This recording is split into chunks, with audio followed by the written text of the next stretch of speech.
Hi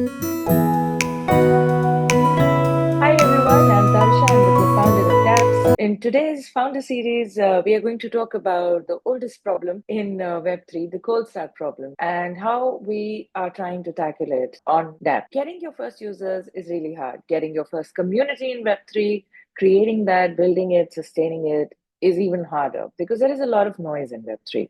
In this particular episode, like I mentioned, we are going to talk about how DATS tackles the cold start problem, from incentive design to creator onboarding to share economics and the mechanics that are at play there. What we did to make sure that the first 100 users don't feel like the last. So the hardest part of Web3 isn't really the tech. It's getting the right people to show up and stay. Every Web3 founder hits the same wall, the cold start problem. You build, your platform, you deploy the smart contract, you make the user interface sleek, and then nothing, cricket. So why? Because people don't enjoy empty rooms. And in Web3, they won't wait for value to come later. They need upside from day one. People are impatient in this space. When we launched apps, we knew we just couldn't open the doors and hope.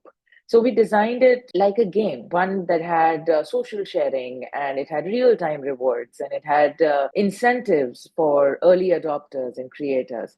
Think of it as bootstrapping both attention and liquidity. I think that's the best way to. Here is what is different in Web3. In Web2, platforms grow through virality. Instagram had filters, Twitter had celebrities, TikTok had an algorithm.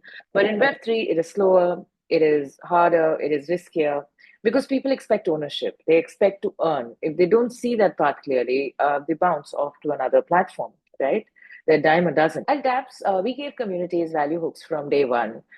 We started with the OG badge, that was given to the first 1,000 users. We launched subsequently the tipping and the farming for Aurora. There was farming a process in the game was made live before, and then tipping was eventually rolled out as well.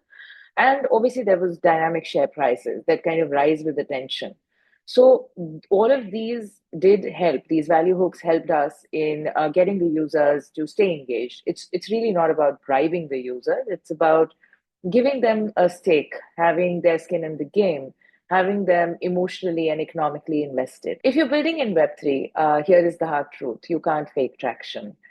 You must design your first 100 interactions like gold, make them so rewarding, engaging, and sticky that people talk, that they come back and they keep coming back for more.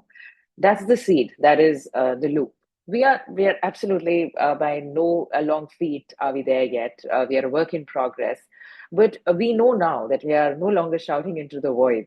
Every new user tips, trades, or creates, and every time that happens, we know we are able to move the needle on the cold start problem, not with hype, but with engineered incentives and earned trust. So if you're building a community in Web3, think less like a dev and more like a DJ, perhaps, warm up the room before you expect people to dance. That is pretty much what I had for today's episode of the Founders Series. Thank you so much for tuning in. If you're building in Web3, if you're building a community in Web3, and if you're struggling with the cold start problem, do put that in DMs. Let's discuss, let's brainstorm. Here is Tarsha signing off. Thank you for tuning in.